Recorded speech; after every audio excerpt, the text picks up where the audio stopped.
ಯಕ್ಷಾಭಿಮಾನಿಗಳ ಹಾಗೂ ಭಕ್ತಾಭಿಮಾನಿಗಳ ಬಹುನಿರೀಕ್ಷೆಯ ತೆಂಕುತಿಟ್ಟಿನ ಖ್ಯಾತ ಭಾಗವತ ಯಕ್ಷಧ್ರುವ ಪಟ್ಲ ಸತೀಶ್ ಶೆಟ್ಟಿ ಸಾರಥ್ಯದಲ್ಲಿ ಶ್ರೀ ಜ್ಞಾನಶಕ್ತಿ ಸುಬ್ರಹ್ಮಣ್ಯ ಸ್ವಾಮಿ ಕೃಪೋಪೋಷಿತ ಯಕ್ಷಗಾನ ಮಂಡಳಿ ನಾಗವ್ರಜ ಕ್ಷೇತ್ರ ಪಾವಂಜೆಯ 2ನೇ ವರ್ಷದ ತಿರುಗಾಟ ನಿನ್ನೆ ಸೇವೆಯಾಟದೊಂದಿಗೆ ಆರಂಭವಾಯಿತು.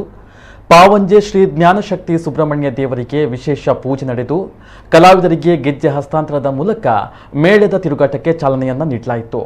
ಈ ಸಂದರ್ಭ ವೇದ ಕೃಷಿಕ ಕೆಎಸ್ ನಿತ್ಯಾನಂದ ಮಾತನಾಡಿ, ಯಕ್ಷಗಾನಕ್ಕೆ ಪ್ರೋತ್ಸಾಹ ನೀಡುವ ಮೂಲಕ ಎಲ್ಲರೂ ಏಕತೆಗೆ ಶ್ರಮಿಸೋಣ, ಯಕ್ಷಗಾನ ನಿರಂತರವಾಗಲಿ ಎಂದರು. ಮಾಜಿ ಸಚಿವ ಅಭಯಚಂದ್ರ ಜೈನ್, ಜಾಗತಿಕ ಬಂಟರ ಸಂಘಗಳ ಒಕ್ಕೂಟದ ಅಧ್ಯಕ್ಷ ಐಕಳ ಹರೀಶ್ ಶೆಟ್ಟಿ, ತುಳು ವಿದ್ವಾಂಸ ಡಾಕ್ಟರ್ ಗಣೇಶ್ ಅಮೀನ್ ಸಂಕಮಾರ್, ಡಾಕ್ಟರ್ ಪ್ರಭಾಕರ್ ಜೋಶಿ, ಮಟ್ಟರು ರತ್ನಾಕರ ಹೆಗ್ಡೆ, ರವೀಂದ್ರ ಉಳಿದೊಟ್ಟು, ದೇವಳದ ಆಡಳಿತ ಮುಕ್ತೇಸರ ಎಂ ಶಶೀಂದ್ರ ಕುಮಾರ್, ಧರ್ಮದರ್ಶಿ ಡಾಕ್ಟರ್ ಯಾಜಿ ನಿರಂಜನ್ ಭಟ್ ಮೇಳದ ಕಲಾವಿದರು ಉಪಸ್ಥಿತರಿದ್ದರು. ಬಳಿಕ ವೇದಿಕೆಯಲ್ಲಿ ಯಕ್ಷಗಾನ ಪ್ರದರ್ಶನ ನಡೆಯಿತು.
चतुर्भुजं वज्रजटिं कुटालयधारणं शुभ्रगन्धां नित्याङ्गं शुक्लयज्ञोपवीग्रं